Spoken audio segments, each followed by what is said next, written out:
ओम शांति। आज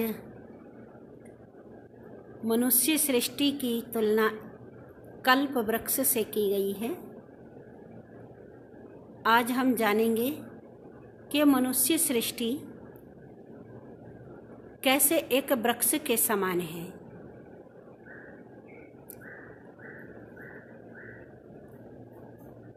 सबसे पहले आप देख रहे हैं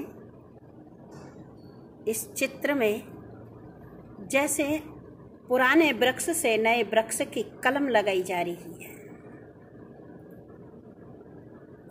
वैसे ही आप देख रहे हैं इस कलियुगी दुनिया में सतयुगी दुनिया की स्थापना हो रही है।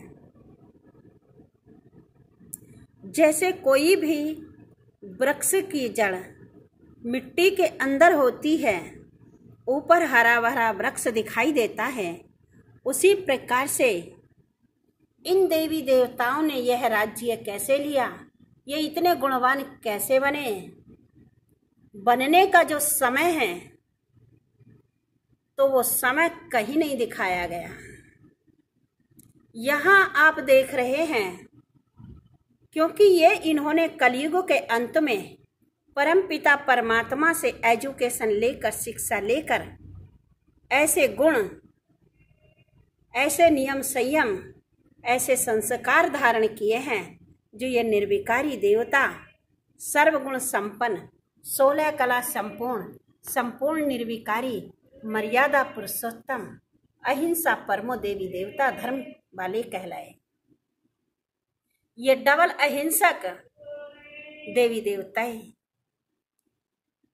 तो इनको ऐसा सिखाने वाला स्वयं परम पिता परमात्मा शिव निराकार हैं, ज्योति बिंदु हैं, जो हम सब आत्माओं के पिता हैं। तो ये परम पिता परमात्मा ज्ञान दे करके सभी आत्माओं को मनुष्य से देवता बनने की शिक्षा यहाँ कलयुग के अंत में एक बूढ़े ब्राह्मण के तन में प्रवेश होकर के देते हैं।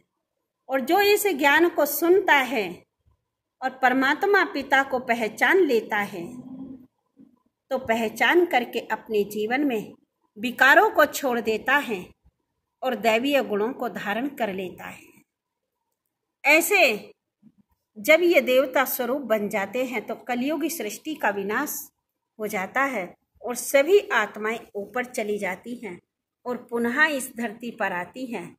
तो यह जैसे इनके स्थापना का जो कार्य है, ऐसे गुणों को जीवन में स्थापन करने का जो कार्य है, तो वो यहाँ पर किया गया है जबकि कलयुग के अंत का समय था।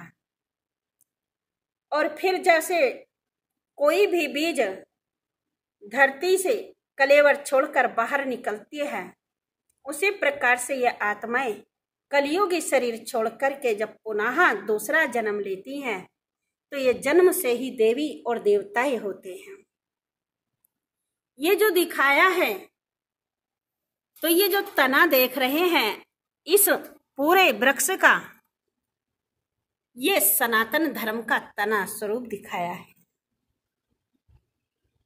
जहां ये एजुकेशन लेकर संपूर्णता को प्राप्त होने के लिए एजुकेशन ले रहे हैं और फिर यहाँ दूसरा जन्म लेकर जन्म होता है, तो यहाँ ये श्री लक्ष्मी और श्री नारायण बनकर के राज्य कर रहे हैं।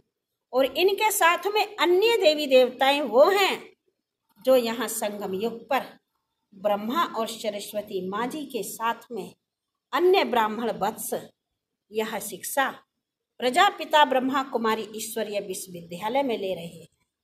वहां जा करके ये श्री लक्ष्मी श्री नारायण के साथ में राज्य में आते हैं। ये युग भी 1250 वर्ष रहा, त्रेता युग भी ये 1250 वर्ष रहा, जहां पर श्री सीता और श्री रामचंद्र जी का राज्य हुआ। उसके पश्चात ये द्वापर युग आया, जहां भक्ति पूजा आराधना आरंभ हुई। इस द्वापर युग के काल में ही यहाँ पर दूसरे धर्म पिताओं की आत्मा उतरकर यहाँ अपने अपने धर्म स्थापन करती है और फिर उनके धर्म की अनुयायी आत्माएं उतरकर यहाँ जन्म लेती रहती हैं। और ये वृक्ष जैसे बढ़ता है वैसे ही मनुष्य सृष्टि में मनुष्य बढ़ते चले जाते हैं। जैसे इस्लाम धर्म की स्थापना हुई तो कुछ समय के बाद यहाँ महात्मा बुद्ध जी आए और उन्होंने बुद्ध धर्म की स्थापना की और उनके धर्म अनुयायी ऊपर से आत्माएं आई जन्म लेकर के उनके धर्म को मानने लगे। इस प्रकार से फिर कुछ समय के पश्चात क्राइस्ट जी की आत्मा आई और उन्होंने क्रिश्चियन धर्म स्थापन किया और उनके धर्म अनुयायी यहाँ धरती पर आकर जन्म लेने लगे और उनको फॉलो करने लगे। इस प्रकार से यहाँ धरती पर अनेक धर्मों की स्थापना हुई।